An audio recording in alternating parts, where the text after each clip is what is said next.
Thanks. We have a representative who is remote, the vice mayor, and why don't we go ahead and take attendance? Okay, I'll do it. Councilmember Holland. Oh. Councilmember DeGolia. Here. Councilmember Lewis, Here. Vice Mayor Hawkins Manwellian, Here. and Mayor Whitmer. Yep, I'm here. Okay. All right, we have one item on the consent agenda, designation of the agent for emergency response reimbursement and certification of the project and insurances for the federal assistance, which is hopefully a very important thing. Does anybody on the council wish to pull this item for discussion? Does anybody in the public wish to pull this item for discussion? Then we'll close public comments. May I have a motion to approve this then? Go ahead. I make the motion to approve the consent. calendar. I'll second. Okay. All in favor? Aye. And we have to have Diana's thing. Actually, we should have done a roll call. Yes, please. Councilmember Holland. Yes. Councilmember DeGolia. Yeah. Councilmember Lewis, Yes. Vice Mayor Hawkins Manwellian, Yes. Mayor Whitmer. Yes, okay. Moving on to the study session. Excuse me? Rick needs to turn his microphone on. Okay. It's the budget. We have our finance director, Robert Barone, here to give us a presentation on that's a summary of the packet, supposedly, that he sent out with the pack. Take it away, Robert. He promises it will be short, not even 26 pages. Thank you, Mayor.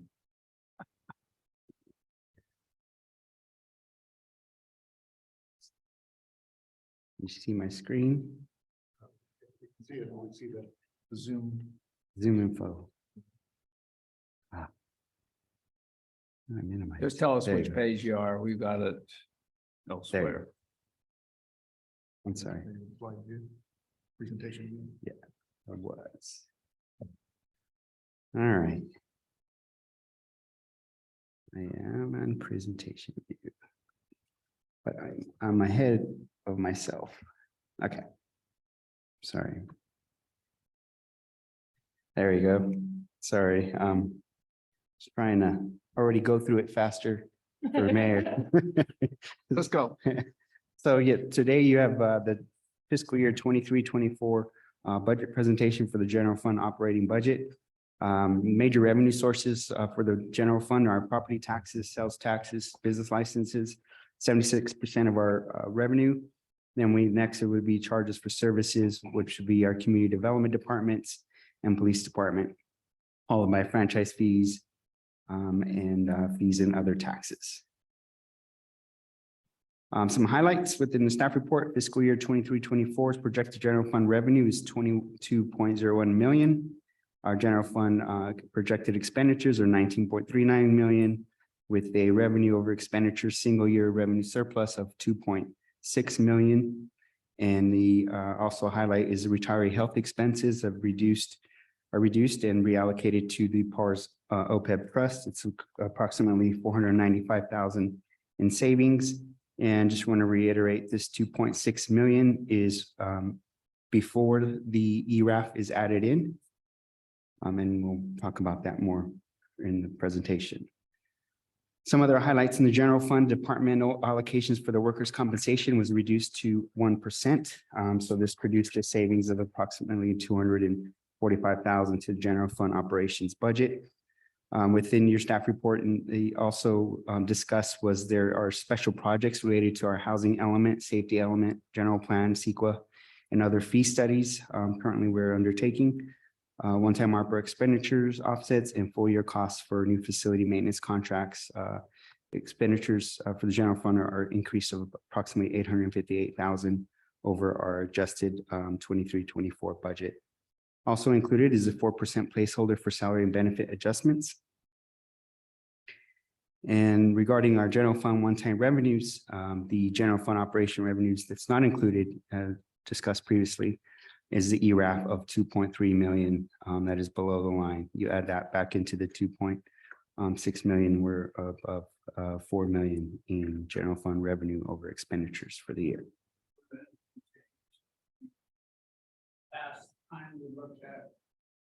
Did anything change between the past time that we looked at your revenue, which was our last meeting? Is it still the same? Most of them are still the same. The property tax revenue, we are at 5.3% increase. And that was in the 5-year forecast. The first year was about 5.5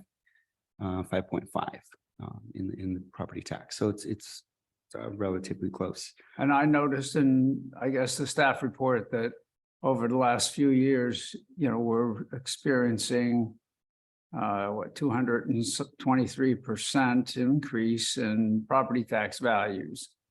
Right. So I mentioned this to the city manager, but I would hope that next time we look at a projection going forward, we'll show something in between the 7.5% and the 4%, which, is kind of sandbagging it,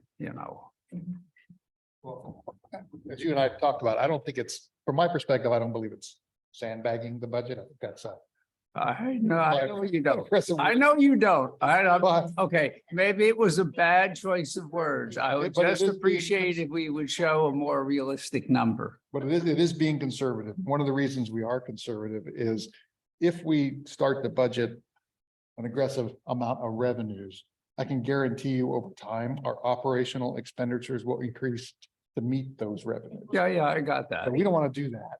So what we do instead is budget revenues conservatively, so we stay under budget Right. of that. And then that gap is what you see in your unallocated general fund balance. And we sort of treat that as savings and one-time project costs and CIP costs that you get to play with later on as part of your financial outlook. So that's sort of some of the reasons we're conservative on the revenue side. I But if the understand. council wants to be aggressive, I think over time, I may not always be here. And you may have your operational costs creep up, and we want to be careful about that. Surprised, Bill. Thought you were conservative. Well, I appreciate that. You're welcome.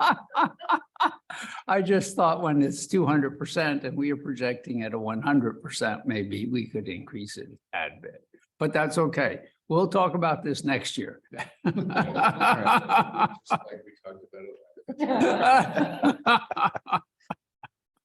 But I do appreciate seeing it, and I did appreciate our conversation, George. I am a conservative person.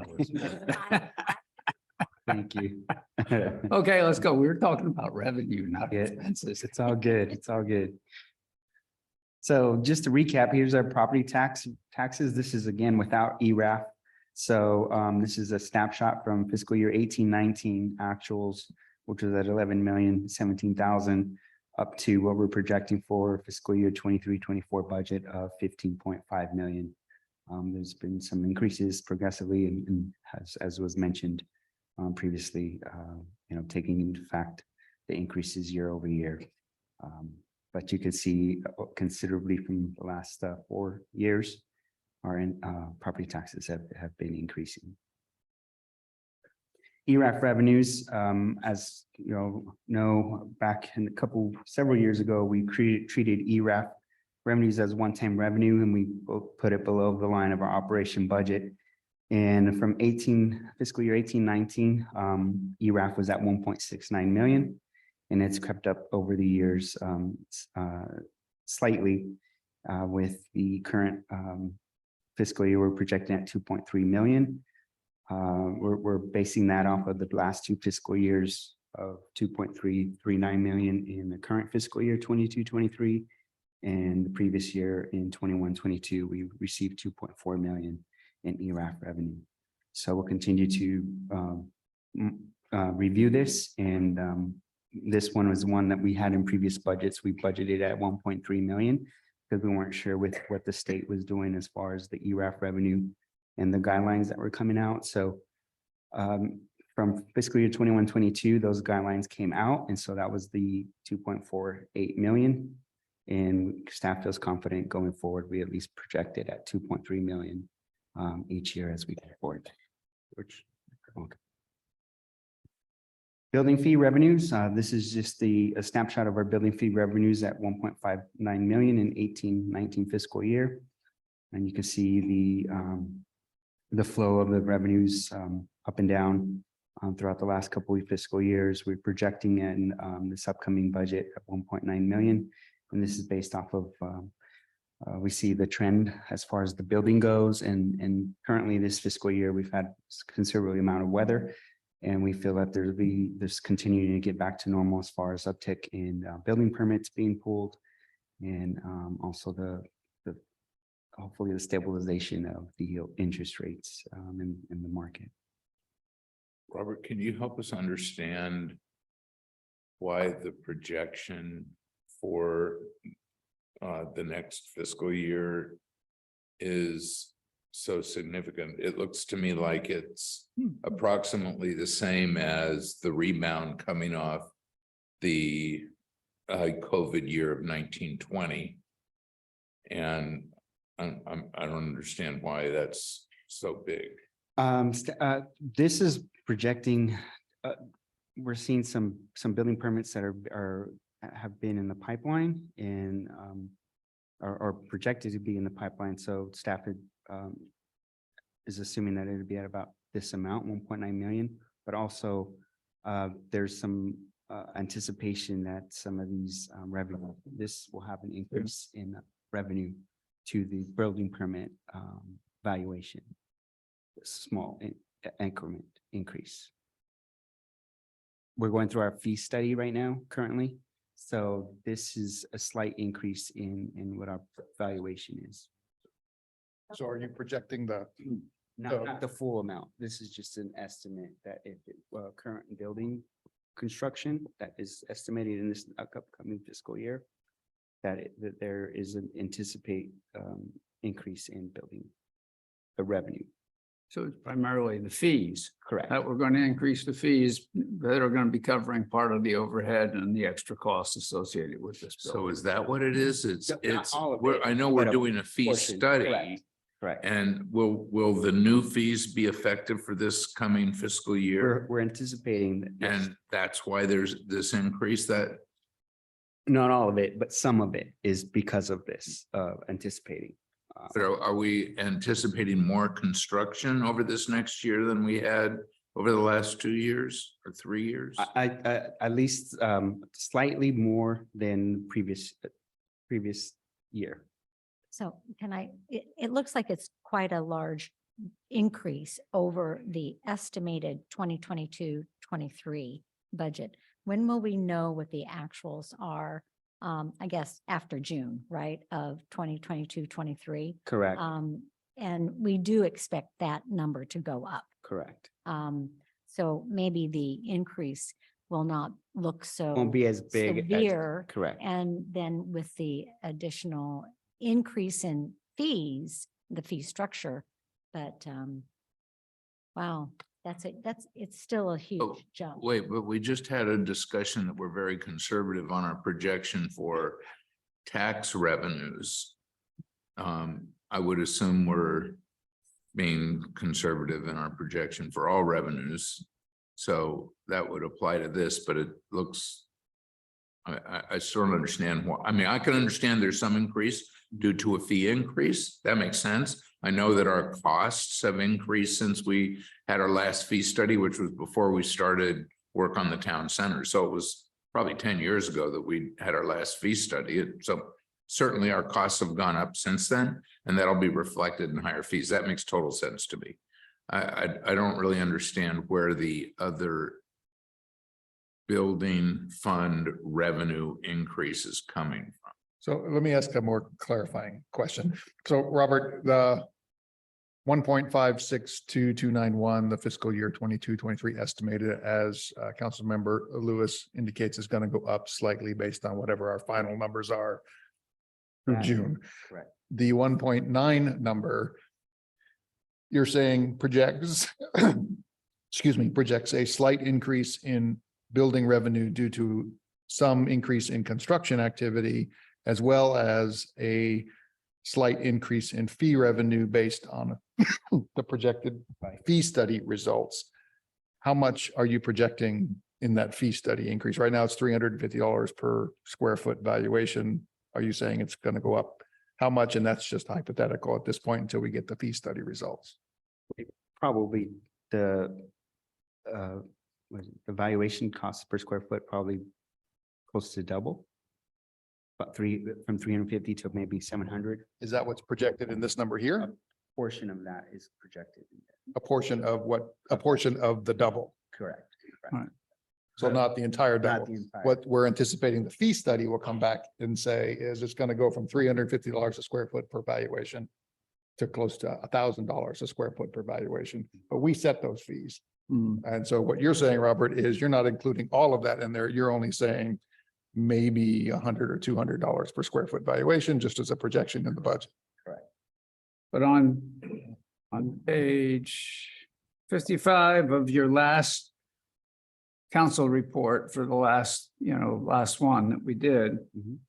you said that the totals were 966,498 versus a budget of almost 1.8 million.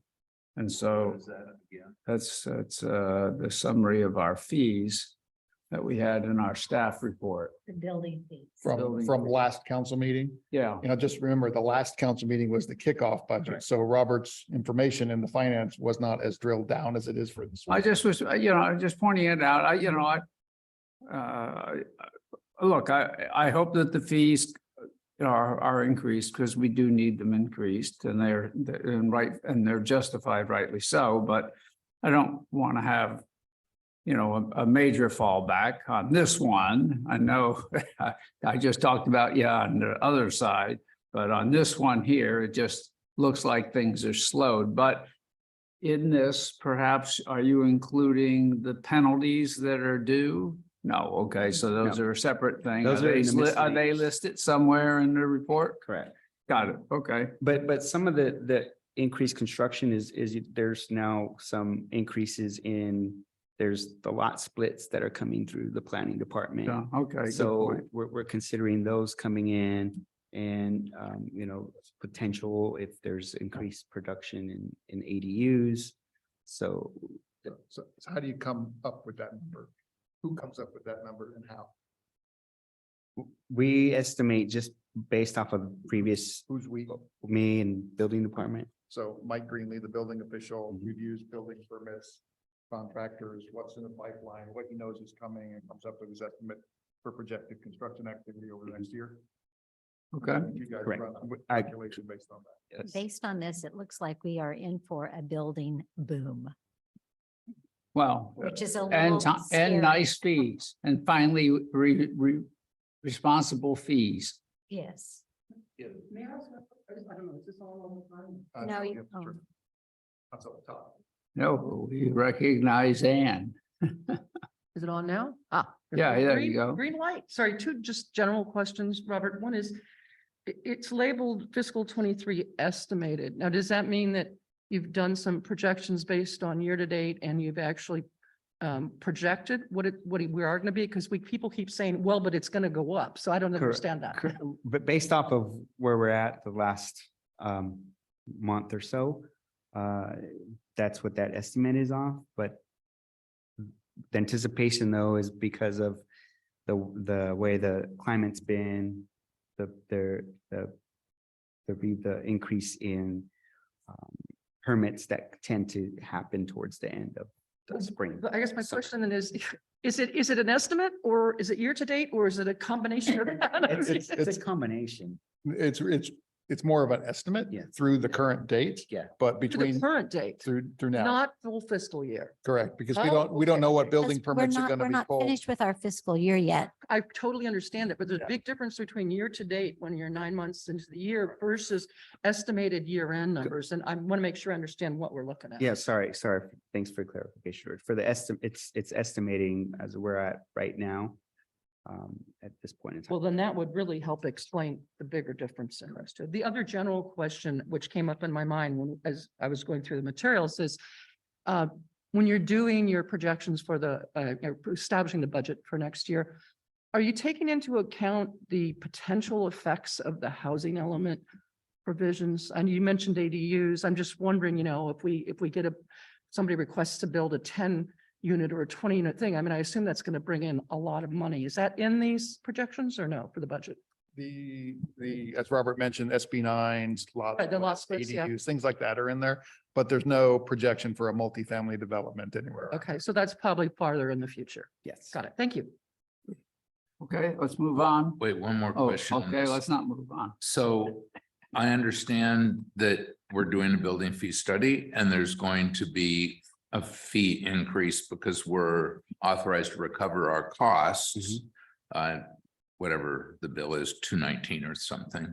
But so that there will be fee increases. And I also understand that you're projecting that there'll be some unit development increases because of SB 9, which we had 6 last year, and because of interest in building ADUs, which makes total sense to me.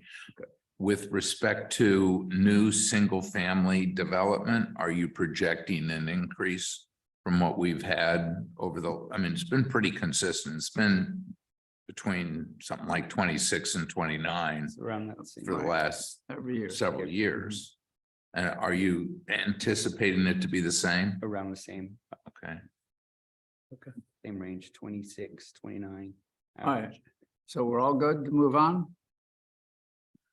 Okay, All right. park fees. Next one, park fees. This is just estimate of where we're at for park fees.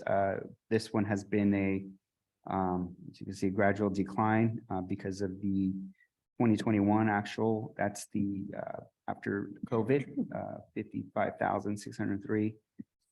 The fiscal year 1920, you see at 182,000. We were pretty much into April when COVID hit, so majority of that revenue happened prior to that. So you can see in 2021, that was the actual where the shutdown occurred, where we have restricted in use of the park rentals. So you can see the rebound in 21, 22. And for 23, 24, we're estimating about back to the 18, 19 actual for the park revenue fees. These are Robert, the rentals. last bar that's on your screen is not on the printout. Could you just tell me the number at the top of that? Oh, 207,500. Thank you. And then, so that's just the park rental revenue fees in this slide. This next slide just shows the park revenue to expenditures. Again, this includes the play school and the tennis is added into these into the revenues. And then the expenditures, the green part of the bar is the park maintenance, Department 57 and Department 58 expenditure budgets rolled into this. This is to show based off of what the park maintenance is for the park in itself and the revenue components that are brought into the that we generate at the park. So you can see in fiscal year 23-24, we're estimating 357,000. 207,000 of that is the rental fees for facilities at the park to expenditures of 1.17 million in expenditure budget. So you can see that the net is 818,000. Basically, that's the we try to get to cost recovery, but we're not going to get a full cost recovery here at the park. So that's about a 38% cost recovery for park generation, for revenues at the park. The maintenance, we will always have had the park. Just some of those facilities are used for rental fees. So this is just a recap of the 23-24 revenues. Property taxes, 15.5 million, your ERAF, and then all the general fund revenue components that equal 24.3 million. It was mentioned earlier, the use of the forfeiture fees. That's in the 1.4 million use of money and property. That is budgeted at an estimate of 900,000. That's for the construction time limit component is in that 1.4 million of use of property money. All right. That was the revenue. So major physical changes for the planning department. 887,000 was discussed in the staff report. Majority of that is related to service changes within the department, planning department, and also half of that, of the 887,000 is for planning department review component here at the town. And the other half is the housing element general plan related projects that we're embarking on currently now and into the next fiscal year. Public Works Department, there's a major fiscal change of 153,000. It's related to personnel changes and the systems contracts for all the maintenance and facilities here at the town campus. Police Department, there's a decrease of 231,000. Most of the adjustments are largely related to the shift of the OPEB healthcare cost, decrease in workers' comp, as discussed earlier, and pension UIO had a decrease. I'd just like to point out that the department's budget didn't go down. The town contributed $5 million to the UAL. There's a bit of rivalry going on, and that's why their budget went down. Yeah, we read the report. Oh, I'm not so sure about that in all areas, but that's okay. I appreciate the fact that they went down. Thank you, Robert. And Bob Polito, who was responsible for bringing that idea to the council. You're welcome. On the increase in planning department, I mean, by my calculations, that's 116.5% increase. That is humongous. Correct. Is that is related, what, about 400,000? Still doing a housing element, if you, So the amount of staff time necessary to manage that department was adjusted this fiscal year with the new group that came on with M Group that came through. It went from COVID staffing of about 2 half-time people in the office to about 4 in total. FTE, 3 FTEs, sorry, 3 FTEs. Housing element, we have three general plan related updates going on right now. The housing element component of it, general plan overall, the CEQA analysis and the safety element all need to be completed, as well as the inclusionary fee study and the, there's another study out there too. That's part of that budget.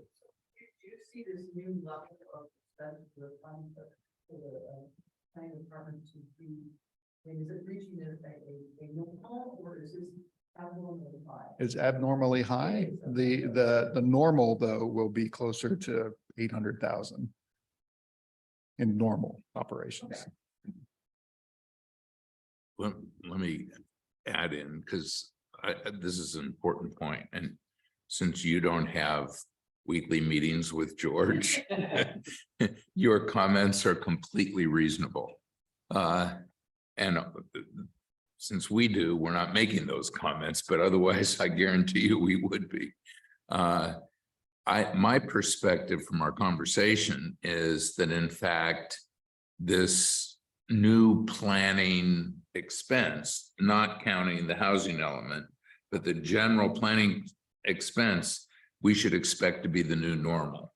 That in fact, it's going to be twice as expensive as it was. And that was partly because of the legacy relationship to good city planning and them understaffing and the need for new staff to compensate and get up to speed and to properly take care of the matters. So I think it's a really important area for all of us to keep our eyes on and to be very aware of, because it's about a double in what and what I've been led to believe we should expect to see going forward. And that's a big change. Yeah, and we did look at other agencies, with comparable agencies, Woodside, Hillsborough, et cetera, based on the number of applications that came through those agencies and the number of applications that came through the town. Rick's absolutely correct. The legacy group there had a lot more time in grade here with the town, so things were processed differently. When we compared it to other agencies, we were far understaffed based on the number of applications being processed. But the desk hours are expanded. The contact hours are. Yeah, so, I mean, that's another thing. So you've got to recognize, so we've got extra people to do extra service. We have a new person or new company in, which they're not going to give us a reduced price, you know, because now we're paying market price. And we brought them in, I won't say in a hurry, but, you know, we had to work hard to get a new staff in. So I think, you know, the increases are reasonable and we'll just keep an eye on them and continue to work. Hopefully we'll do something with the housing element or the housing element will go away or something. And then we'll be able to cut some of that cost. So anyway, all right, interdepartmental. Oh, sorry, going the wrong way. The next one, interdepartmental, increase, changes, 31,000. It's due to liability insurance cost adjustments. You know, property insurance for the new building facilities is, realized. Finance admin at council and building departments, there were some increases due to addition of management analyst position. There was slight adjustments to the building safety contract and other minor programs and services within the admin and council and finance departments. The next slide, this is just discussing the financial planning model. As the council recalls, the last year was created to assist in master plan project and council priorities to prioritize those. It included set aside buckets, our financial planning tools to help us identify high level council priorities. Last year within the planning model, we had allocated 5 million to pension funded actual liability in 21-22. And that's what George was alluding to, that was the safety pension UAL that we contributed last fiscal year. In fiscal year 22-23 budget, the CIP budget included 3.3 million in general fund allocations. This was for 400,000 for drainage master plan, 840 for road improvements, 1.7 for the park master plan circulation plan, and 400,000 for bike pit master projects. So during my one-on-ones with the council, there was a question about, there were 2 blank columns in that spreadsheet for prior years. And the question was, what did we put in those buckets in the prior years? They were actually part of our CIP, but that list of 4 categories is where those buckets were. Oh, are we getting the big spreadsheet? It was part of your packet.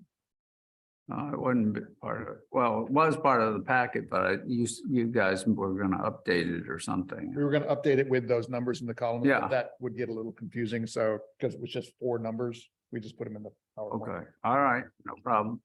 Oh, question. The numbers that are shown here in the CIP budget included these 3.34 in general fund. I guess that's a transfer, right? That's Correct.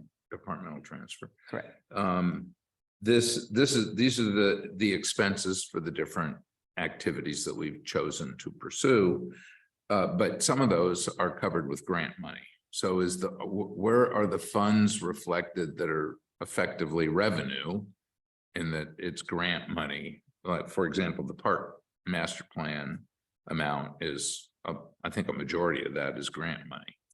Got that. all So right. this presentation is all general fund. So any external money that comes in as a revenue to a grant project would funnel into the capital improvement fund. So it goes straight to capital improvement. So but- we'll see that when we go through the CIP. CIP. But budget. okay, but there's my question. So if for the park improvement plan, we have a $1.7 million cost and we're getting a grant that goes directly into the capital improvement project for, let's say it's $1 million, and we've got another 700,000 of expense, I would expect to see 700,000 transferred from the general fund into the CIP. I wouldn't expect to see the whole 1.7 million transferred in if that grant money didn't initially come into the general fund. Right. But Why am I seeing 1.7 million transferred from the general fund? That 1.7 was transferred into for the park master plan. The grants, I think the total was close to 400,000, 480 or 475. 475. Wait, from both grants, it's 408. One was 300 and the other one's about 175 to 180. Yeah. Okay, okay. And is that, but that grant came into came into CIP, not into the general fund? It comes in once we've basically complete the project. But when No. it does come in, where do we? bucket We'll put it into the fund 401. Capital improvement. Into the cap. So in fact, are you saying that the cost of that is more like 2.1 million? Because it's 1.7 from our general fund and 400,000 or so from the grant? Is that right? But we're not showing the grant. No, I didn't know it was a $2.1 million cost. That's why I'm asking the question. Okay, And we've added, but we've added things to within the park master plan that was in the CIP, like parking structure, not structure, but parking lot and all that. That was included. So, I know it's not only the circulation project. Correct. I know there's other things that are, but it all adds up to two. That I just realized.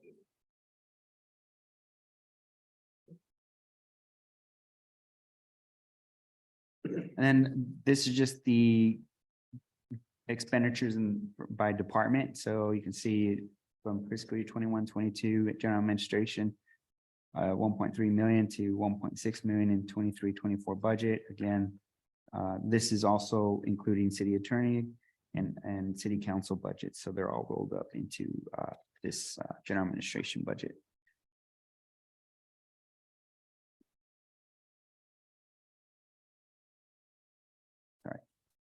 Sure. Finance department, 835 is what was expended in fiscal year 21-22. Actual budget for 23-24 is 867,000. Again, discussion was included in the staff report of the increase in costs. Planning and building, this one is reflective. You can see in 21-22, we're 1.6 million for both planning and building. They're both inclusive of this. Building planning at the time was roughly around 400,000 expenditures. In the 23-24 budget, you see it's 3.1 million. That's because the planning department the expenditure budget is about 1.6 million. Is 1.6 million of that 3.1 million budget. And again, that was discussed. Reason for the increase was because of the planning department review and also for the housing element expenses. Interdepartment, these just show the actuals from 816,000 to 1,055,000. Included in this is our insurance cost, which is about 340,000. Also, our IT budget is in here, which is estimated at 96,000 in the 23-24 budget. Public Works, you can see budget is 3.3 million in the 23-24 budget. And this is reflective of now we have maintenance costs, increased maintenance costs, new maintenance manager and other also landscaping costs that have been built into this 23-24 budget. And then police department, you can see in 2021, they had 14 million in expenditures and budget is now for 23-24, 9.2 million. That 14 million is high because we contributed that 5 million UAL payment last year. So take that out. So it's roughly around 9 million. So we didn't lose staff. You're not going to use that as your average.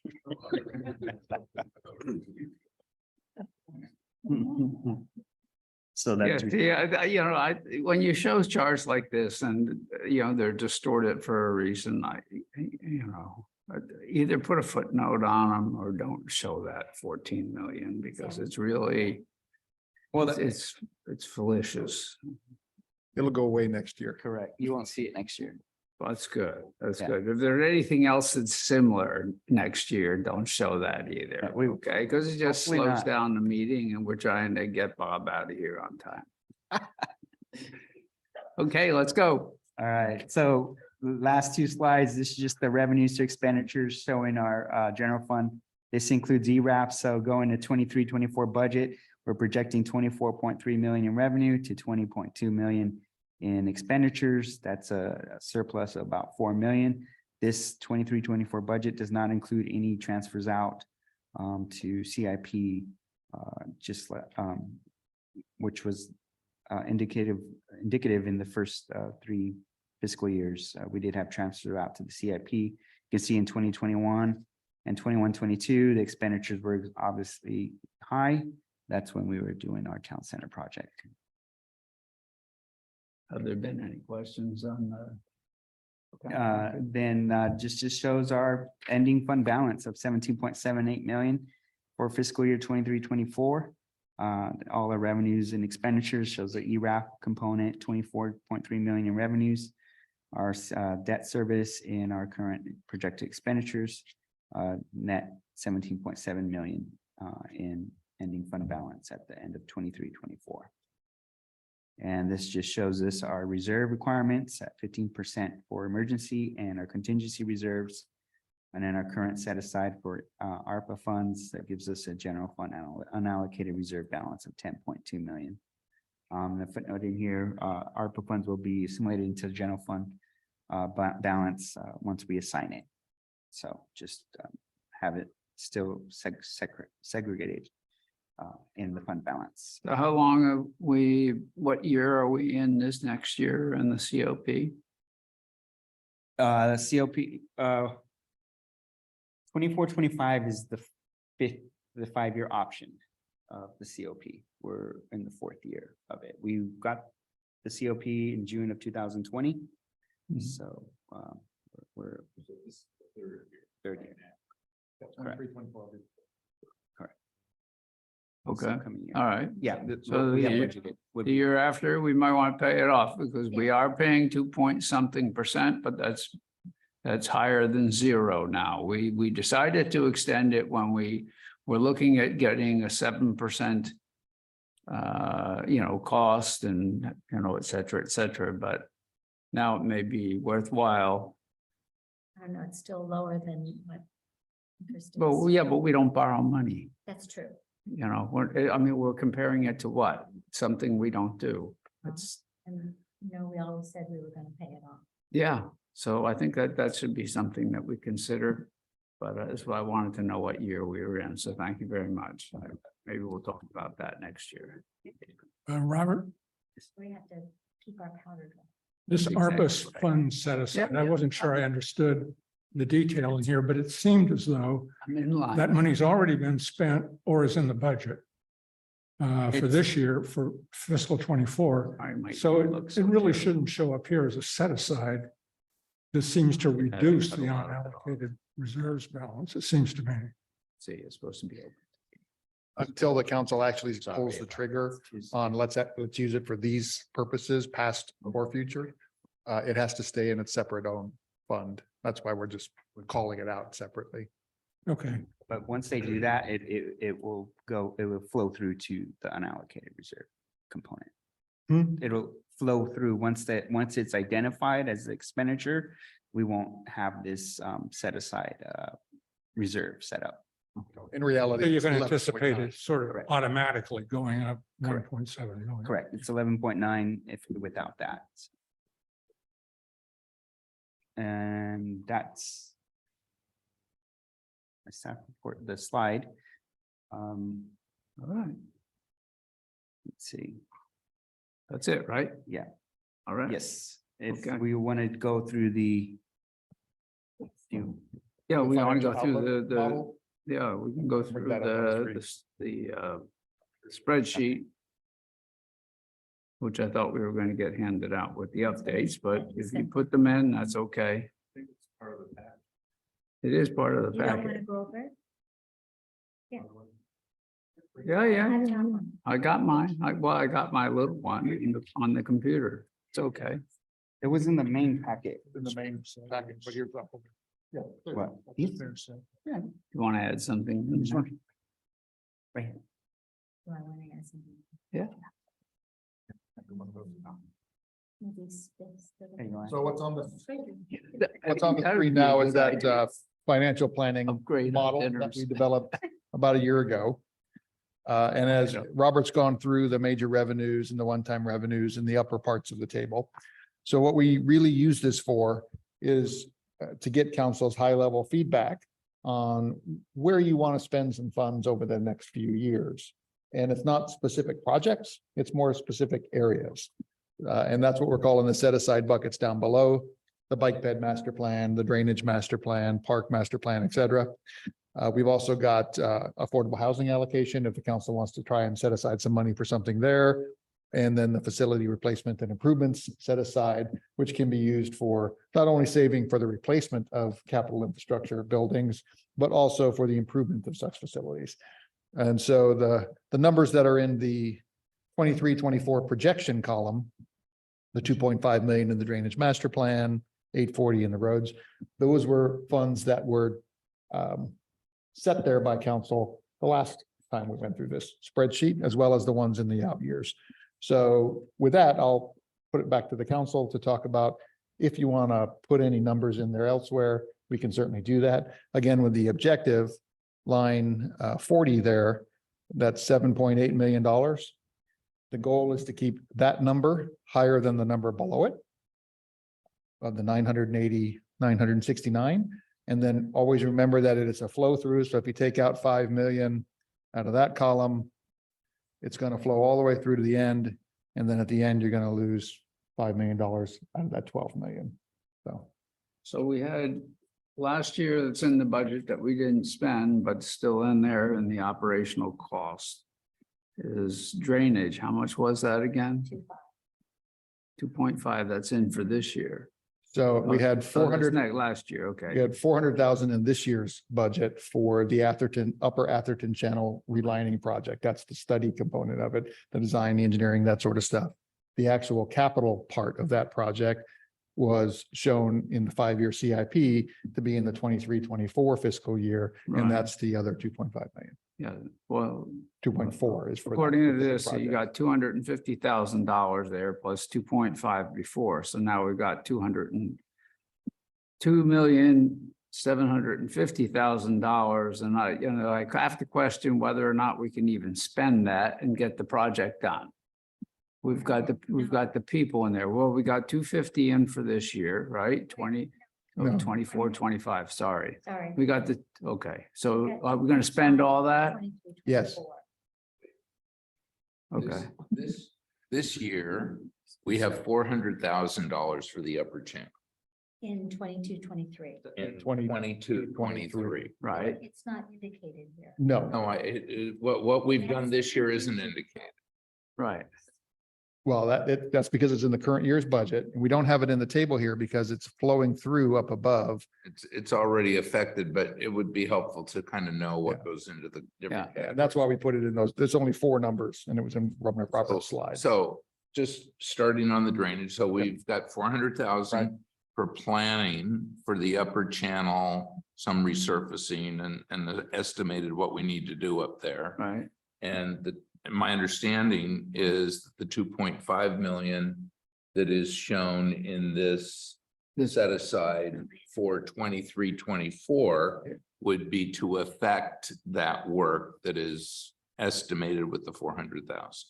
Correct. So is that what you, And so the issue, I think, for us is there any other drainage work that we think we should be setting aside funds for in the next fiscal year?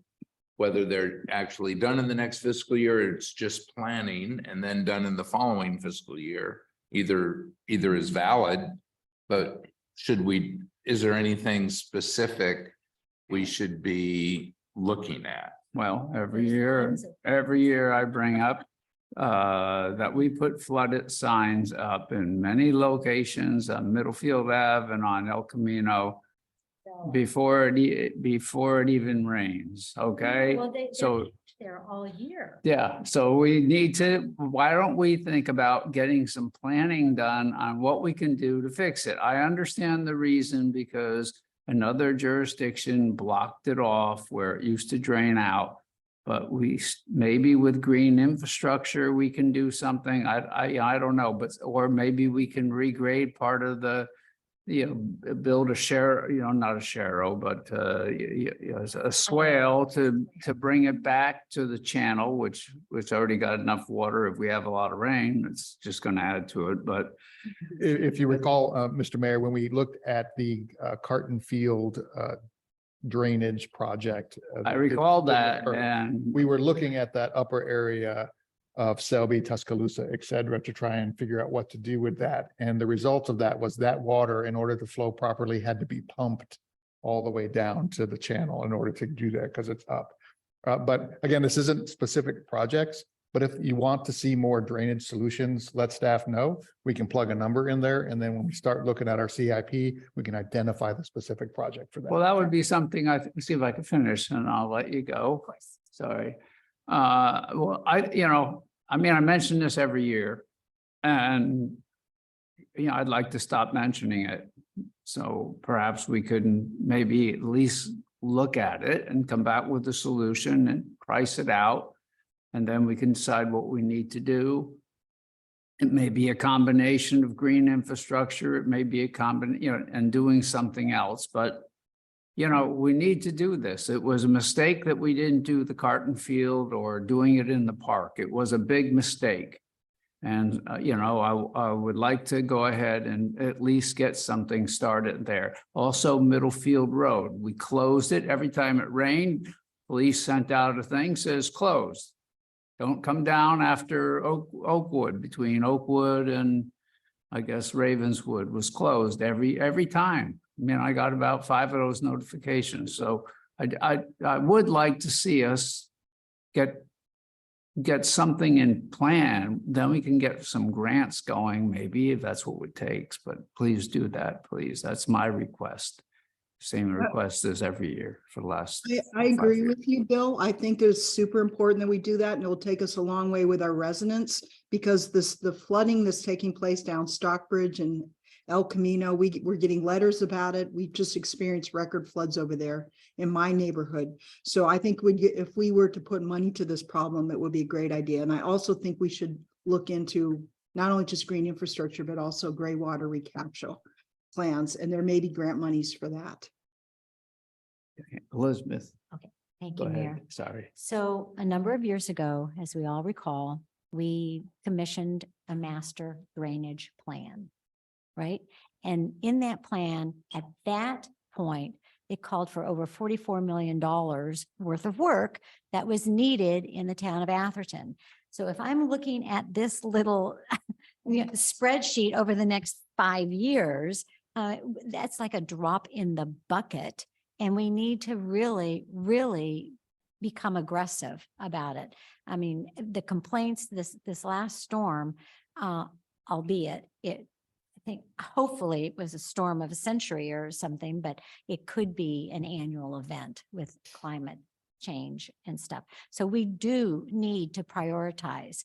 I would think that we can sit here and cherry pick and say, this area, that area, this area, that area. We're not engineers. And so maybe we could have a study session with, the master plan engineer to say, if you focus on these critical areas, you'll get the biggest bang for your buck.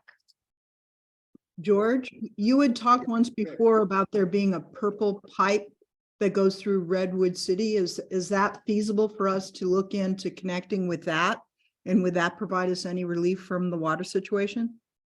Well, the purple pipe is the delivery system, not a drainage system. It delivers recycled water for use in landscaping. But to the Councilmember Lewis's point, the drainage master plan is prioritized by life safety projects. And those are the ones that when staff goes back and comes back with the CIP, we're going to show you, these are the ones we're going to recommend you do if we're allocating $2, $3, $4 million over the next few years. We'll do study, project. Bring back a budget for Yep. each one of those. Not at the CIP level, no, because we got to do the engineering and design and all that sort of stuff. Right, so the 400,000, we've already done the study. it's It's in process to be done. and we're gonna complete that before June 30th this year. Likely not, but it'll be in progress. So that's gonna roll over. Yes. To next. Well, it'll be allocated as soon as we're under contract, hopefully this fiscal year, and that will be in this fiscal year, but the CIP portion of it will end up in the following year. So. Okay, so rather than making a general statement, which everyone can agree to, I think we should be very specific. I think we don't need staff to look at the master plan and tell us what to do. I think we know the master plan. And we know that the biggest priority that we haven't been able to resolve is on El Camino Real. And I would like to figure out what it takes to open that drain up. Now, it obviously is a coordination with Redwood City. We've talked about this for years. But I'm not aware that I think at one point, maybe 4 years ago, we had a meeting, the mayor and vice mayor, maybe 7 years ago, you could be right. We had a meeting with the mayor and vice mayor of Redwood City, but actually nothing ever came of that. And I think we should move this forward. We should allocate some money to do the study that we need to do to figure out how to open up that drain. And maybe if there's a political reason we can't open that drain because they absolutely refuse to take our water and we don't have any recourse, then we should study what it takes to pump that water to the channel, because those are the only options. It's either going to go north or south. The natural flow of the water is to go north. But Redwood City has stopped that. And I've never understood really why they did that, other than ultimately their water floods down on the other side of 101, just like the Atherton Channel does, and they end up coming together. And we've addressed that with this big project we did last year, the county did with our support last year. So I think when I look at, I mean, we've addressed the upper channel with the $400,000 this year and 2.5 million next year to affect it. I think we ought to invest to look at how to fix that El Camino. Oh, I'll go meet with Jeff G. He and I had a plan to get together for lunch anyway. I'll bring that up and then we can talk also the county. But we'll see. I'll see what I can understand what their position is and perhaps suggest that we have maybe we could have a joint council meeting with them and really discuss that and see how that would work. But for Okay. my Maybe not. comment isn't really a political comment. It's really a budget comment. We should put some money in. I do have a comment about it. But George and Robert, do you know why they closed? I would really like to hear from city managers because I have been talking to City of Redwood City for years and years about this. I know. Talked to the mayors, talked this, and they said, they told me why they closed it and why we cannot reopen it. So at that 7 year ago meeting, where they basically left and said, absolutely not. You're not gonna flood our community again. Our water was going down into El Camino, crossing over around Fifth and flooding the county neighborhood that's built there.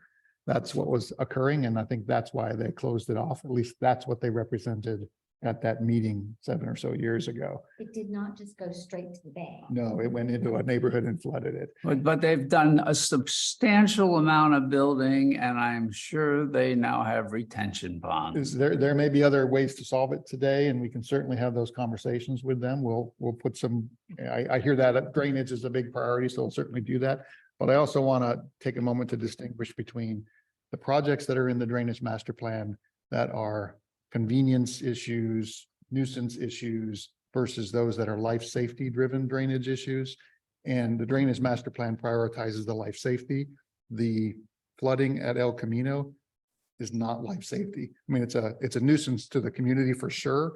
And it's a hazard if you're driving through it, but there are bigger life safety issues like the ones up at Alameda de las Colgas, upper channel. And that's why we're doing the $2.5 million project, is that one is actually the channel meandering and eroding private property infrastructure. Right. So that's more of a life safety and property that we need to address.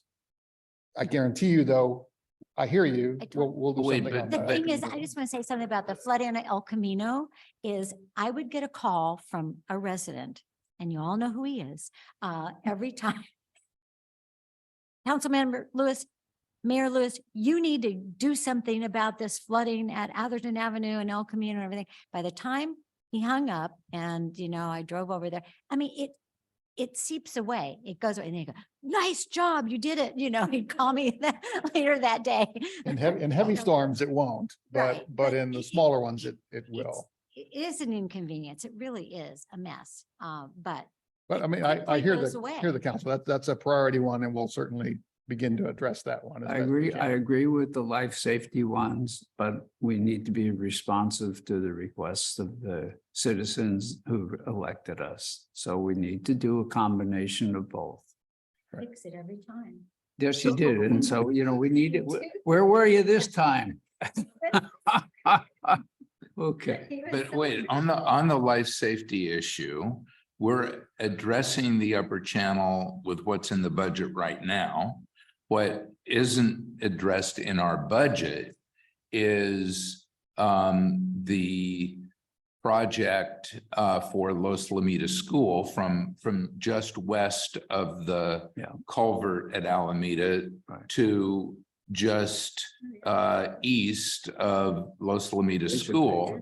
And that is subject to a grant proposal that that the staff has submitted to NSU and I think it's a $2.5 million, $3 million grant proposal. So maybe there, and I believe that project is going to cost more than $3 million. Probably so. And so the cost, the estimated cost of that project over the grant, we should budget for. In fact, I think there's going to be a local match required.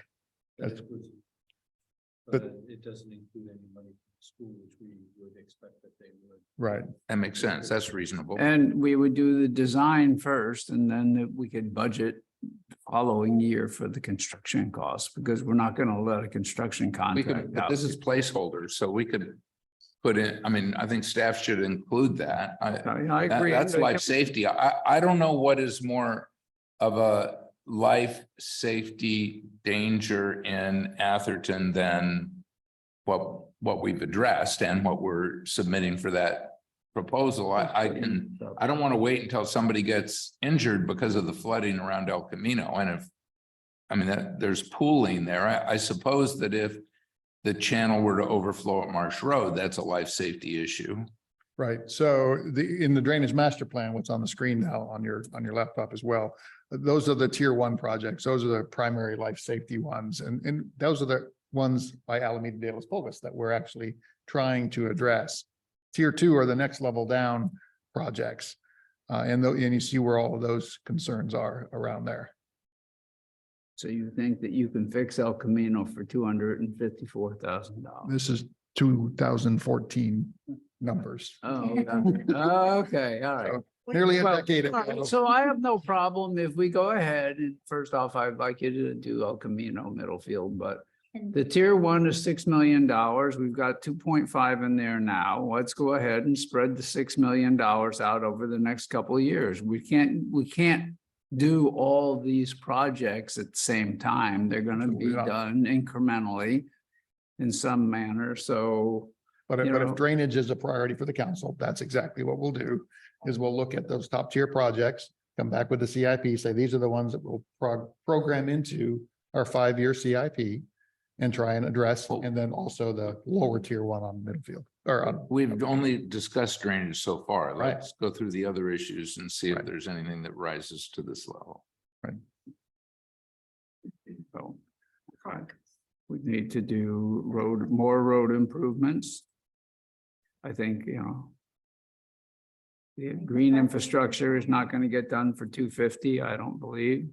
Well, remember when we do road impact, when we do road projects, there will be some of those road projects that will trigger green infrastructure requirements as well. So when we put these numbers in here last year, we combined the 840 and the 250 as part of a road improvement project scenario over the next 5 years. That's why those are the numbers that they are Wait, where's the 250 for? under green infrastructure, Under. green infrastructure. So that's connected to the road because it's usually part of a road project.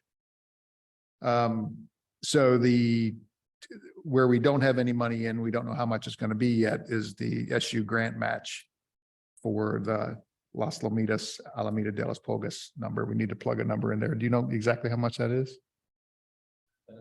Oh, exactly off the top of my head, but. It's like a 20-something% match, You say, I'm hoping that we'll hear something positive from right? the Right. office as we move forward in putting together the CIP as to, are we still in the running? Right. You know what the grant Yeah, match yeah. requirement would be. Let me see if I can. get that. So, I mean, that's a drainage issue. Yeah. And that can be added. You guys. Right. can do it. I'll make a comment on the road. The one area that we really talked a lot about, and I don't think we budgeted for, and which I think is a life safety issue, is how to deal with water. And the curve going down next to the walkway. We've talked about fencing, I think. But we did surface work on the road, but we didn't change the curve. No, that's actually, the council asked for some, for that to move through the process. So it's currently going through Bike Ped. Is that where that's? Yeah. Okay, well, you can talk about that a little bit. So just a brief update on that. We have our consultant working on conceptual designs. We took those concepts to the Bike and Ped Committee last week. And so we're hoping to bring that to the council for discussion at the next study session. Okay. All right. But that's something that we could do in budget estimate. Right, it'll be, once we get the, Set aside next. Right. yeah, and once that makes its way through the design, then we add it to the CIP. As the immediate fiscal year. Correct. But it's still wise to be doing the set aside estimate, Mhm. so we can sort of see the big picture. So something that I spoke with Bob Polito about, he's here also to address it. My ideas don't necessarily 100% match what his ideas are, but I think that if we put, I said, I'm talking to a speaker here. If in fact, I think we should put some money in for the affordable housing. Now, let me finish before we all say no. Look, I think that it's a positive step forward. When we resubmit, we would get at least some credit from HCD. I think that if we do something, for example, at the park, we may need to put some seed money in there and then get paid back over time. I understand that there's a lot of things that the town needs to do. But starting with something like that, we don't have a way to allocate it out. We don't have any sort of grant request capability or whatever where people could ask us for some money to at least get started. If you have a fee, you can loan it out, get paid back with some rental cost or something like that over time. I think it's something that it bears some discussion or thought, or that we don't have to decide on today, but I do think that it's something we should consider. I don't know, Bob, if you want to say anything, you still here? Well, we've got our projection. I'm pretty loud. I don't know. We've got our rejection letter, and the council is going to have to decide what to do about it and what plan B or C or whatever we're on. But in the next few months are going to tell us how serious the problems of not having an approved housing element will be for the town. And if there's a rash of builders remedy projects, then the individual council members may rethink their opposition to any kind of multifamily. But I personally, if bad things happen and are going to continue to happen while we struggle without a housing element, I can't think of a better use of general fund money than to utilize it to get a plan that's approved, and that's got to be subsidizing affordable housing. Because nothing that's happening right now is going to produce any affordable housing units, let alone the 148 that we need. There'll be a handful of ADUs that, yes, people will rent out and document, but most people are not, regardless of deed restrictions or anything else, they're not going to open their property to people being referred from some affordable housing coalition.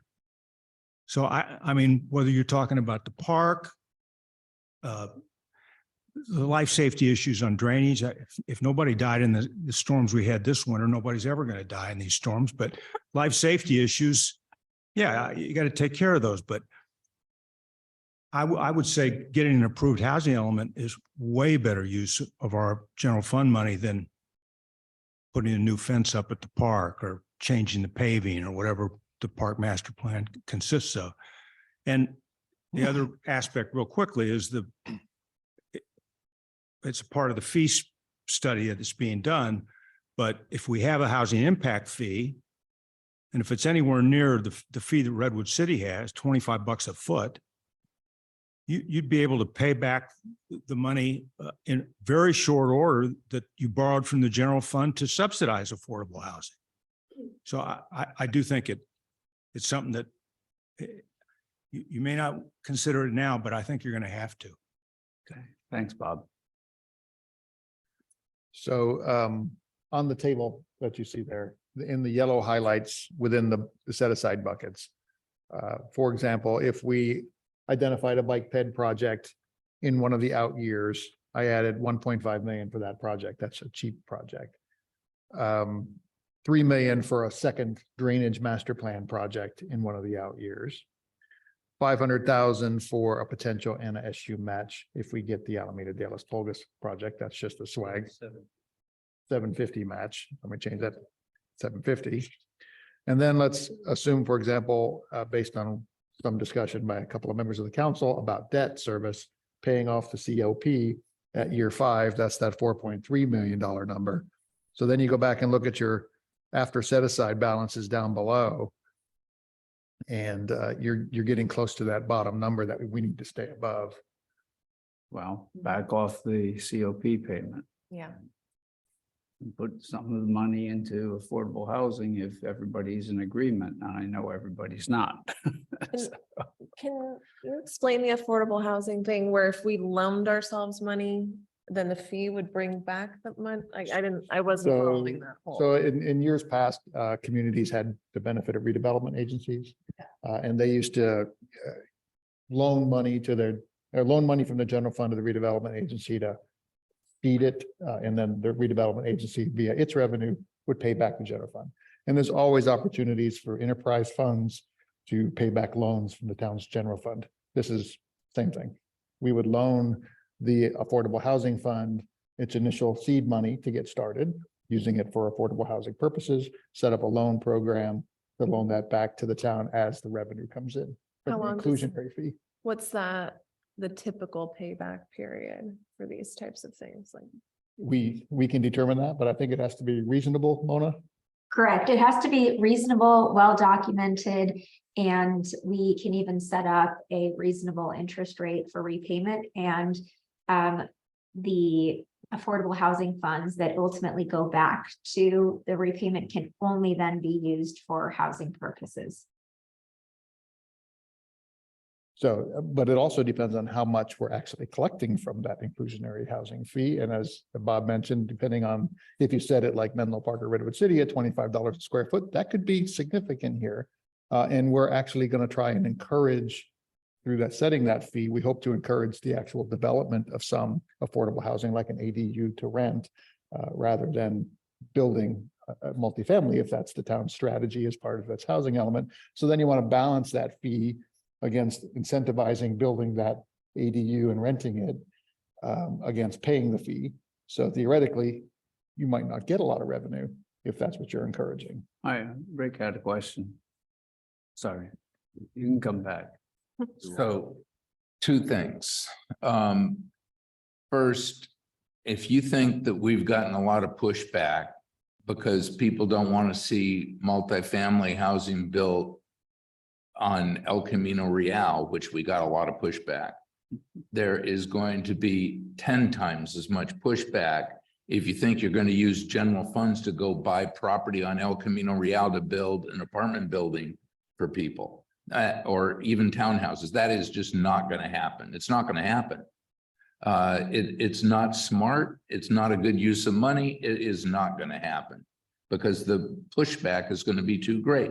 And if you look at the practicality, we have an average of 26 or 27 new homes a year. If you assume they're 10,000 square foot, which I don't know if that's accurate, but it's some of them are smaller and some of them are bigger. But if you assume it's 10,000 square feet, I just did the math. And if you assume there's 28, which is a greater average number than we've had for the last 4 years. And if you assume we charge $25 a square foot, that's $7 million a year. How many apartment buildings is $7 million going to build you when it costs $7 million to buy 3/4 of an acre of land on El Camino Real? When Menlo, you're not gonna, it's not gonna, there's nothing, it just doesn't make any sense. And if we want to do that, I think the first thing we have to do from a policy perspective is target what we would want to use that infrastructure fund for, that affordable housing fund. I'm supportive of affordable housing fund. I'm not at all opposed to it, but I think the most likely use of it is to make sure that we set up an arrangement where people really are renting ADUs and where they are building ADUs. I think that's the most decentralized way that you get increased density in Atherton, and where we support the schools. And the best opportunity that I can see at a public school is the opportunity that exists at Selby Lane School. We could use affordable housing money to see something happen there, but it's not cheap. I mean, the estimate at Menlo College is for them to build the building that we've talked about authorizing with our rezoning, even if 100% are rented at the 80% rate, which is low income, not very low income. Their estimate is they need $16 million. So, More than. well, that was what they need from donations to be able to make it happen economically. And that's just an estimate, but I mean, at a maximum $7 million a year, it doesn't make any sense to me. So I'm okay for us to do the fund, but I mean, this is setting general funds aside. This is not doing the the affordable housing fund coming from $25 a square foot. If you put, oh, were you done? Yeah, and I just want to make sure I understood your explanation before Rick talked. So if we like seed money, let's say I'm just putting out numbers, not proposing, but like if we put $1 million in to an affordable housing fund and then we got it paid back in like 5 years, would that $1 million go back into the general fund, or would that still be in the affordable housing fund? Is that?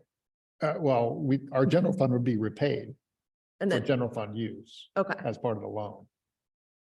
But whatever money is in the affordable housing fund has to be used for affordable housing. so the fee, I understand the fees would stay affordable housing, but our seed money would eventually theoretically return. Yes. To general fund. So it wouldn't necessarily be, it would be a temporary general fund deduction if we Correct. did. Okay, So With if, possible interest. Okay. yeah, yeah. Yeah. Okay. so one of the things we could do, sorry, I'll let you go.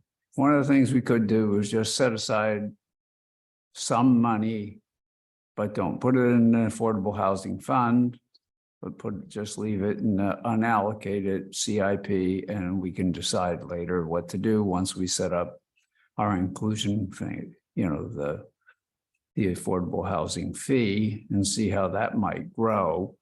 And then we could reallocate that money if it's not in a fund that's so designated. So we don't have to spend it. Well, that's what this is, right? This is just a set aside. Yeah, It's hypothetical set aside. yeah, okay. Elizabeth, you had something? Well, I guess my comments about the housing element, and of course, I've not read every word of our rejection letter, but enough to know that we have to go back to the drawing board. And it's going to be hard. It really is. It's going to be hard, especially because of the pushback from our residents, because they don't believe that, not everyone, but there's a core group that does not believe that we should be accommodating HCD in any way, shape, or form, because there are other ways to go around them or stall them or whatever. But if we do get a lot of builder's remedy type developments being thrown at us, where those actually start happening, and then our residents kind of see that we are really at risk here. We've put ourselves at risk. Something has to happen. I think then we'll get more buy-in from the residents. There are areas in our little town that, and there are more and more people talking to me about, I think you really had a good idea when you said XYZ should be turned into more multifamily affordable housing, because it kind of, I had a husband and wife called me just the other day, and they were said, what you and Diana did with your criteria really made a lot of sense. So I think that having the residents kind of make that mental shift is going to be key. Well, I wholeheartedly agree with Councilmember DeGoya that if we said, okay, well, we're going to then go into the real estate affordable housing development, and we're going to start buying up properties around town, we will have such a backlash. We will have riots in the streets here in the council like we've never seen, because that's just something that Atherton doesn't do with taxpayer money. Okay, no matter how much taxpayer money we have, we can pour it into infrastructure, pour it into programs, pour it into the park as much as we want. But the minute we start doing that, I think we will really, really put ourselves in jeopardy. So it's a two-way street now. I think we need to do our best and try to get residents to understand that this is serious business with the HCD, and we have got to very thoughtfully see where we can possibly have some rezoning and overlays. yeah, well, I think that the plan that many residents have communicated to me is that they're just going to get lawyers and sue and stop any development and keep suing until they can stop any builder's remedy. And I my comment to them is Menlo College is looking for money. Why don't you go ahead and pass the money on to them and let them get started with an architectural design, and then they can put it into, we can put it in the plan that actually we've started. But I think the approach of just suing, eventually you run out. And, I think we're going to have to do something, and we presented something at the last council meeting, and we're going to present something at the next council meeting. to try and help people look at it, but it's a terrible situation that we're in. It's unfair. I think we're targeted. I don't agree with it. But I just wanted to at least bring that up for discussion item. Rick, you had something else to say? Diane, do you have anything else? Yeah, I just wanted to strongly encourage the council to Yeah. look very seriously at, I believe there are at least two proposals of existing property owners who would really like to develop multifamily housing. I think one's at Valparaiso and Santiago, perhaps, something like that. So along Valparaiso, it's been vacant for a number of years. And the other, the one that the basketball guy doesn't like. But those are like totally reasonable things to do. And I think, and you have people who want. Oakwood's already been approved. It's already in. Back and said, your 10 per acre overlay is just not gonna cut it. Well, at least we can show some progress. I mean, that's good. Right, That's good. yes, yes. Thank you. Uh-huh. Well, I think we need to continue to show progress, whether we just keep going back and forth, but they're putting a time limit on it. If you looked at the document and, you know, of course, whether or not they're going to take any action remains to be seen, because there's only been one so far in Southern California, but that's, I think that they antagonized to get it. So, Want to make sure we don't get too far off track. We are yeah. Oh, budget. So So I can't ask a I think question. Diana's hands up also. Yeah, go Yeah. ahead. I think I Diana wanted, say I was Okay, gonna I'll say, get Diana, okay. Can you wait for Diana? Yeah. Okay, go ahead, Diana. I was gonna say that I agree with George. We can't solve the housing issue tonight. But what, on the other hand, after even saying that, there, to me, in my view of what we're looking at right here, is I think that the drainage should be number one, including El Camino. And maybe what George was doing was putting numbers, we put some real numbers in there. I think we have to do the NS, that has to be in there. And maybe when we get through with all the top line things, if there's still money left, then I like the idea of putting it aside, because we're not going to solve this tonight, but it's also not going to go away.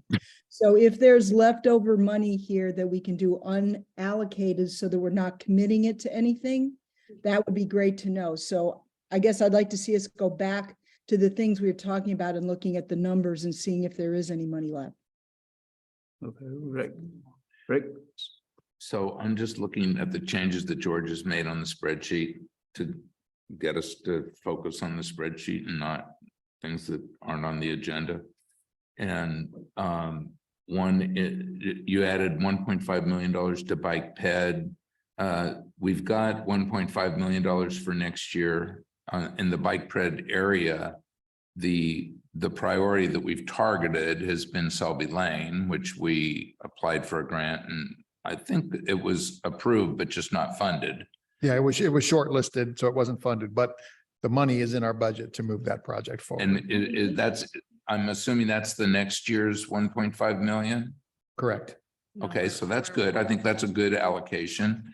And then the 1.5 million that's put into 26, 27, is that targeted at anything specific? No, I just plugged the number in there for a small scale project. we had a priority list, and we can go back to the bike ped. Right. Right. And- Well, some of that is, there's been requests for sidewalk from the train station, from the Right. train tracks down to El Camino Real. That's one potential connectivity project for pedestrians. And there's others out there like that. Yeah. So I'm just saying, I think that's a good Yeah. use. And the $3 million that's plugged into the drainage that you just did, that would be for El Camino. Or, study of El Camino, if we can find a solution there, and some larger project on the top tier list. Okay, and we've got the 750,000 related to the SU grant. That's Right. good. So for road improvement, we haven't added anything. The 840,000 is our standard year in, year out improvements, right? From the general fund, but remember that is also augmented by gas tax and Measure M and all those. Yeah, there's more than that, but that's the general fund allocation to our regular work. Right. I think that, we don't exactly know the number, but we should throw in a number to try to fix the Watkins issue. Yep, I'd put that under park projects, but we can. Put that under park. I would put it under there because it's connectivity to the fence and the bridges and and those sorts of things. If we're going to touch those fences, I would also suggest So- we look at the bridge that's underweight Definitely, restrictions. definitely. So, okay, then looking at the park, you've got $500,000 for next year. Does that fix Watkins and do all the other things you're Fix talking the about? No, pavilion. those were, I don't have the budget in front of me. Do you? You have had the the- bud, you had a pavilion item, right? You were gonna do something on the Well, those pavilion. are, that's part of the wish list. Other things that have been mentioned as part of the wish list is, a generator at the pavilion or some sort of, solar battery backup situation there, solar carports at the park, solar carports here. PCE isn't touching any of those, so it'd have to be the town to do that. A marquee to replace the banners at Marsh Road. Instead of the banners, do a little small marquee. Improving or refurbishing the median islands. That's what along El everybody Camino suggested, Real, though. possibly upgrading those with entry signs. Those are things that have been tossed around by council and others as potential projects. Well, so Stacy. I think we Let should him put some finish, money in for okay, Watkins. please. I don't care whether you put it in into the park or you put it into roads. I was assuming it would go into roads, but whatever that's gonna cost, we should put that in. I don't know if we have to do something on the bridge. If we do, then there should be some money put in for that. I don't think we should do anything with the marquee. If we're gonna put, if we're going to consider doing carports, when we got the analysis, there was strong solar at the carport area, and we could put solar on the roof of the pavilion.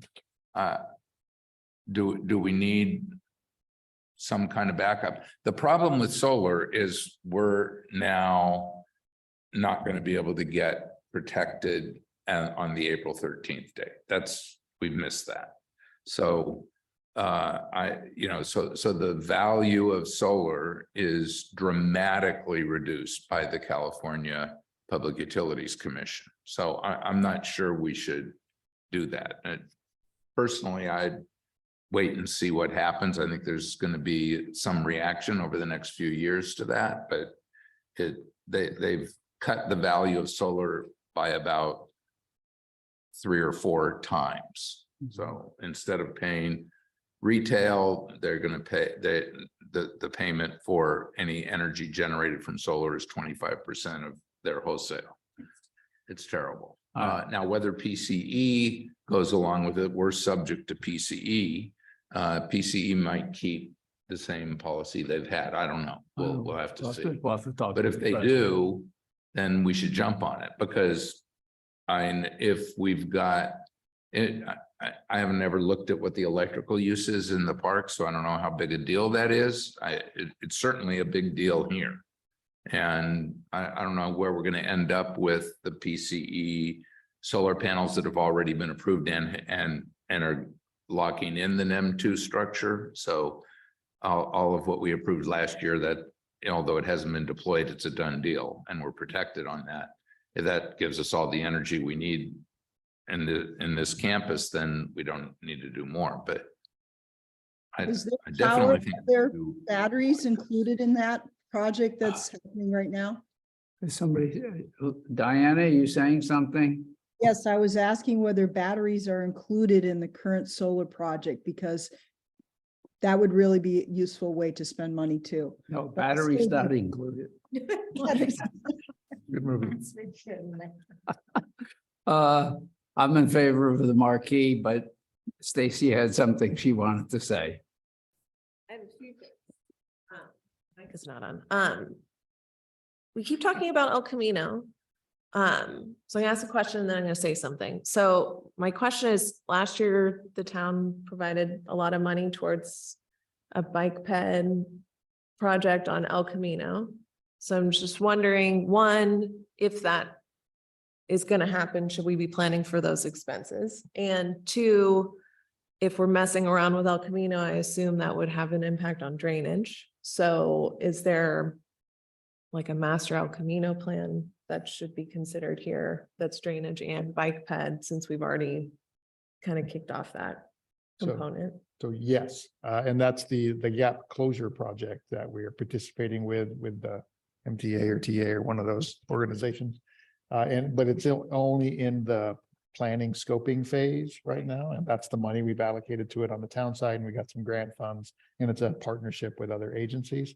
So that would eventually get to, okay, what's this project gonna look like? And then more money would have to be allocated to do plans and design, and then even more money with Caltrans participation to make the improvements along El Camino Real to add bike ped class 2 or whatever we're gonna end up adding there.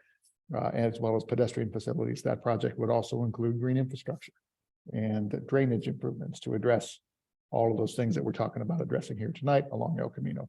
That's a long range project. It would have general fund implications because there need to be town funding for it. And then. when did that- So what is that timeline? Because we're Oh, planning like 5 years. it's off in the advance. page. It's way more than 5 years. Yeah. Okay. So is there, I mean, I agree, we have a lot of drainage issues on El Camino, but I'm just wondering if it makes sense to do it 3 years from now or have it when it might get changed when we're doing bike ped stuff. I would love to do it with other people's money, but Right. I think there's a sense of urgency to getting it done in advance of that or some interim solution. Okay. That's fine. Okay, so then my other thing that I would like to see us talking about budget wise is I would like to have the town have a plan to decarbonize our operations. This is already zero carbon. It's really just the park. So it's upgrading all the facilities there to get rid of gas. And I think that's where solar, electrifying those buildings, we potentially could be one of the first municipalities that's fully decarbonized our operations beyond our fleet. So I think we should set some milestones there. I don't think it'll cost that much money, but I don't know. And I think part of it is the facilities are part of the park budget already. So I just would like us to set that as a goal.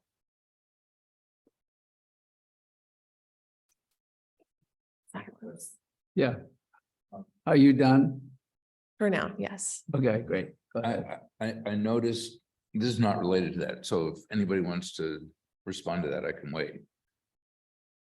No, but let's But go before you- through it. before you and do, then- wanna then just I like- think we're gonna have to draw some things to a close because you're gonna have to leave. And Can't see the. The other two items on the agenda are the right of way encroachment item and the police audit report. We can certainly push those out. There's no time crunch for either of those okay, two. all right, but Chief McCauley has I know. sat through this entire meeting.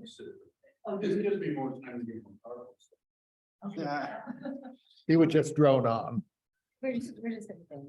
Is- Go ahead. My question is just a very quick question. I see under one-time revenue that we have the Bayfront Canal revenue when I think we borrowed 1.35 million. But do we have under expenses, the repayment of that? It's removed from our property tax yeah, receipts. It's removed from all, so it's just a net yeah, issue. on they property take it off tax. before they give us the money. Yeah. Okay, all right, so I'd like to close these discussions and move on, and then we're gonna get, did Well, I somebody don't- say something? I don't think I mean, it's 21 minutes to 5. I think the other items may take longer than that 21 minutes. So if you want to continue to focus on this, we can move those items out. I think we should continue to focus on this. All right, I mean, I got Fine. one yes for a marquee, but No, no. No. how much does it cost to put us manpowers to put those flags up, and they look so rowdy? They look. What is it? I'm sorry. can It someone would be a explain? low one, and and I think that first off, those banners that we hang up look so rowdy. They look so ratty, it's really.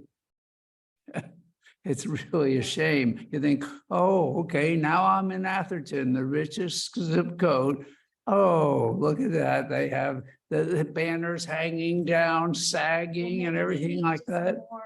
Where are these banners? Are you talking about the ones on Middlefield Road? What are we talking about? Yes. Yeah, the ones at the end of Marsh or maybe we just stop doing banners. No. No, that's. the only I'm way in we favor of can that keep it. too.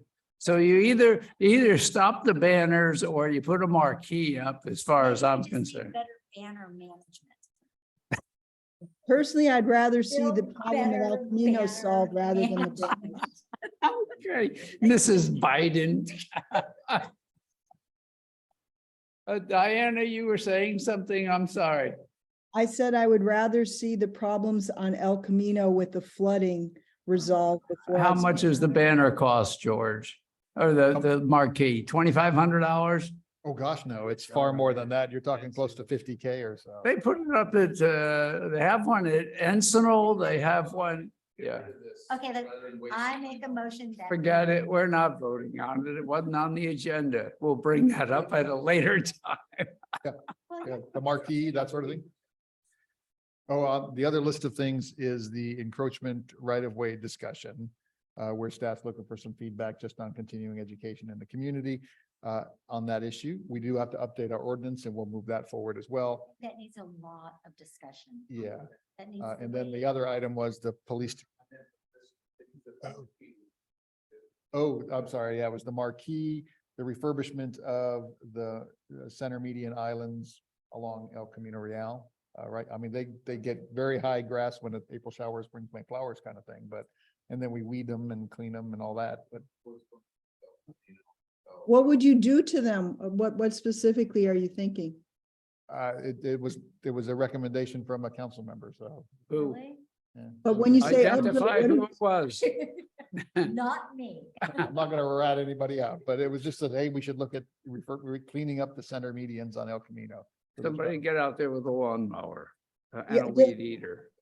Does that mean planting or does that mean spending more money on mowing? You're absolutely right. They're very overgrown right now.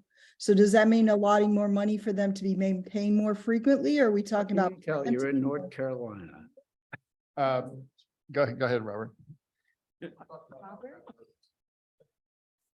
Okay, as far as El Camino and the center median islands, we haven't been able to address it as much as we would like to, given the downpours and constant rain that we've experienced. And so, yes, the weeds there and along other places have kind of gotten a little bit of out of control. Our maintenance crews are aware of the need to get out there and do it. We actually have had a stockpile of landscape compost to start putting down on the median islands, but we haven't been able to get out there to do it.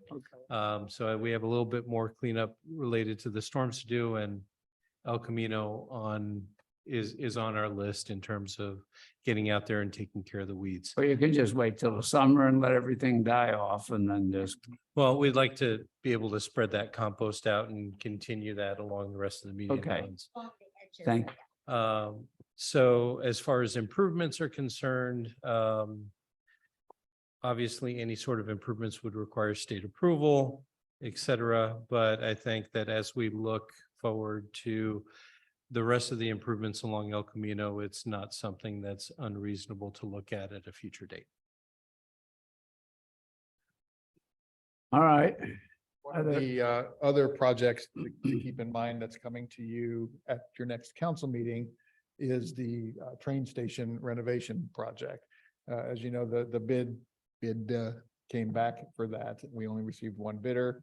Staff will make a report on that on the April 19th meeting where you can accept, reject, or rebid, or not do the project, or develop some alternative. But it will come in over that $400,000 if you award. Yes, so not a whole lot over, but there will be other requirements for funding from the general fund for that. That'll come out of this unallocated balance as well. Not significant number, but it's another number. All right, well, we can address it when it's on the agenda. Right. What else was there on that list? There were the two solar things. Right. The two solar things, generator at the pavilion was something we would put into the facility improvements. We'd make sure that occurred over the next year or so. Doing the facility improvements here to make sure that the generator also covers the city hall admin side That's and the library. That's a good one, and the park does too, since it's our emergency area. Right, the bridges at the park was another one that was tossed out as a need. We haven't talked about Right. that at all. Excuse me? No, I put make- 1.5 million in 2 out years for another bike ped project, but in terms of where, it hasn't been identified or what the priorities are. Yeah, I think I don't know how much bike ped projects cost. I just heard you say 1.5 will do like nothing. So Small project. what's like the range? If we wanted to do like a big bike ped project, what would that cost versus A million. smaller? So the bike ped master plan has some larger scale projects like Atherton Avenue and others, and those are in the 7, 10, $20 million range. Where we have to expand the road, on then Selby. on some of the streets, Right. like Selby Lane and others, that causes it to be in the millions. And you end up having to also address drainage along that right of way, green infrastructure as well, because you're touching the right of way. As part of that project, and that keeps ticking up the cost. That's why we haven't But, we done, have been talking about bike paths for at least 10 to 12 years. Yeah. Or more, yeah. and we're waiting for the people to fund the green infrastructure, Green Boulevard, the Yes, the Great Grand Boulevard, Grand Boulevard. You were always on that committee. What happened?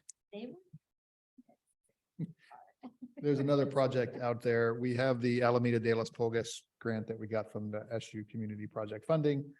That one is slated to address the Las Lomitas signalized area as well as Atherton Avenue signalized area.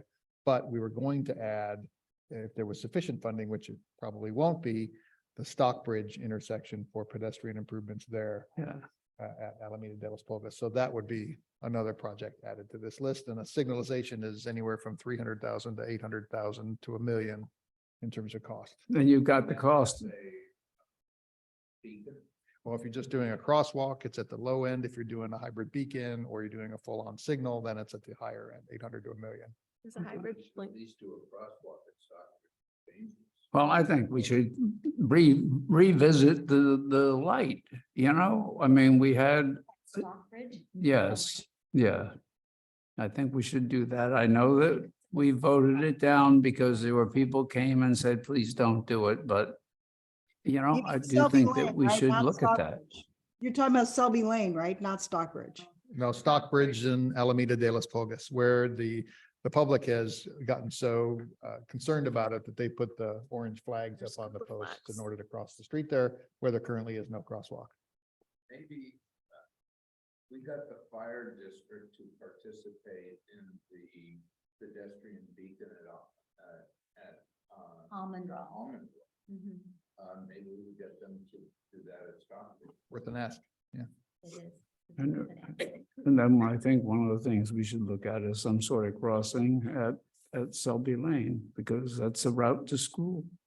But it's a shared route, That was But that's- part of the proposal. And yeah, Went to CK yeah. and it got approved. It just hasn't been funded. You mean Yeah. yeah, Mhm. it's on the wait list.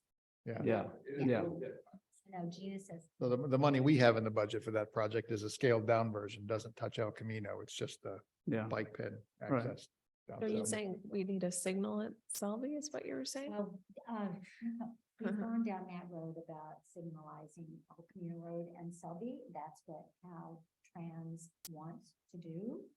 And we've had community outreach meetings, with all of the members of Selby Lane School, the, parents that live on the, unincorporated side of El Camino, that walk across El Camino with their kids all the time. And, they don't want a city, well, the Selby Lane residents do not want a city. I feel like But we were talking about. I housing have to say it's a death trap. lot. It's a really Hold on, dangerous. Diana, we'll let you talk in a minute. Stacy speaking. I was just saying, when we were talking about El Camino and that neighborhood, that intersection being dangerous and needing a light came up a lot. Well, So I'm Okay. curious. There may- I know, there we may don't be wanna different say opinions dangerous. because We That don't. goes back about 8 years. I would say that it Yes. is They dangerous. they did I can vote go on the against record it. saying it's very dangerous. People have died there and there's reports on it. And I don't know the history of how it was ever blocked, but if you look at it, it really should be done. But it's part of our plan, this proposal that's already in, isn't Yeah, it? so we just said that. We've got. So my the- question I was trying to ask is when you have, we've now mentioned 3 different things for which we will be on the hook to pay for if they come in.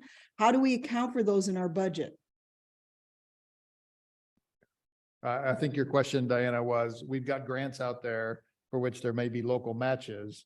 Right. How are we accounting for those local matches within this outlook? And currently, the only one that's in there now is the 750K for the Alameda de los Pobres project. Once they come, we'll find the money. And it might be if, you know, you have to design it first and then you have to get capital improvement and you have to work with Caltrans. And that takes a while. So, you know, we have time to put it in the budget in the future year. Yeah, the gap year project, as I mentioned to Councilmember Holland, is probably off this chart in terms of where it would fall for the bigger capital component of that, but there would be some planning and design costs that could be dropped in. You mentioned the Cal cities. 750,000 that we have in here for the SU project, is that for the Alameda de los Pobres that's already been approved? No, that's one. Oh, that we it's just for the submitted. next one that would be the Los Lomitas project. Yeah.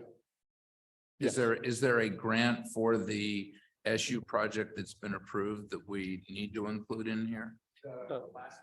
The one that's the Yes. traffic and safety project is Yes. in our budget. And Budgeted. it's budgeted for design this year and money allocated in that column there for implementation. Okay, so it's in this plan. It's in there. Right. And then, so what George added in to the, that match is, should we be lucky and get awarded for the, application that we just submitted, we will need to come up with a $750,000 match. And so then just to follow up on what Diana was saying, I think we should include whatever the match would have been for the CCAG project, because we know that project's been approved. It just hasn't been funded. If it gets funded, there's going to be a match, right? Yeah. Yeah. We currently have in our budget in that amount that's in that out year to do the Selby portion of that project would qualify as our local match. So it's already see. technically in there. Okay, okay. Yeah. Because we wouldn't be paying for the construction of it right away. No, I Every understand. 2 years. But it's the match. We've got it in there. Right. It's just an exercise to show sort of where money would go. All right, okay, so I think we beat this horse, right? Can I bring one thing up? I tried to talk. Diana, yes? Can you? I was speak up a trying to little bring, bit? I was trying to bring something up earlier about the battery, and where I was going to go with that is that we have the solar panels going in. If we spend a small amount to put battery storage in it and we hook it up with our current generator, we become a microgrid that will allow us to have much more security in our electrical. And I would have us consider, or at least research, doing that, because I think that that's a smallish investment, and it brings us much more stability on our grid. And if there is any interest in doing something like that in the park, I would again explore doing it with a combination of solar and battery, as opposed to buying another generator like we have. So where my view is on all this is that coming off the winter we just came off, I think that our number one priority should be dealing with, I think this is the new normal. And I think we're going to have to deal with our water, and I would put that before anything else. And then also having a little more stability on our infrastructure in terms of electrical. That's another thing I'd like to see us talk about. I would echo the battery comment with the pavilion. If we're gonna move forward with solar at the pavilion, we could certainly do some sort of battery backup system. for that. Okay. Yeah, once you add the battery backup, you allow it to island, and then it becomes like a generator. And if you, I just was on a 3-hour meeting about this, and they were saying how if you combine it with what we already have, which is the diesel or gas or whatever it is, if you do that with a battery and solar, that's kind of the optimal thing to do right now in terms of being able to island and be self-sufficient for all the down stuff. And I don't see I think this is going to go forward, that we're going to have more of these days, because I don't see PG&E fixing things in any big hurry. So I'd like to see us, at least have some thought to what our plans are. So for me, emergency infrastructure, both in terms of water and electrical, whatever we can do should be number one priority in our budget. Okay, all right. All right, so we have a council member that needs to go, so I'd like to draw this meeting to a close. And so, motion to adjourn. Okay, thank you all for coming and listening, and thank you for your contributions. Anybody who's watching on the internet, please remember, we have our waste disposal at the park on Saturday, where you get, shredding, you can pick up compost, and you can get rid of some electronics of the light bulbs there are light bulbs that are excluded. The fluorescent ones are excluded. Don't bring those, please. Please watch the city newsletter for upcoming events. Thank you very much. Talk to you later. Public service announcement. Yeah, would you like?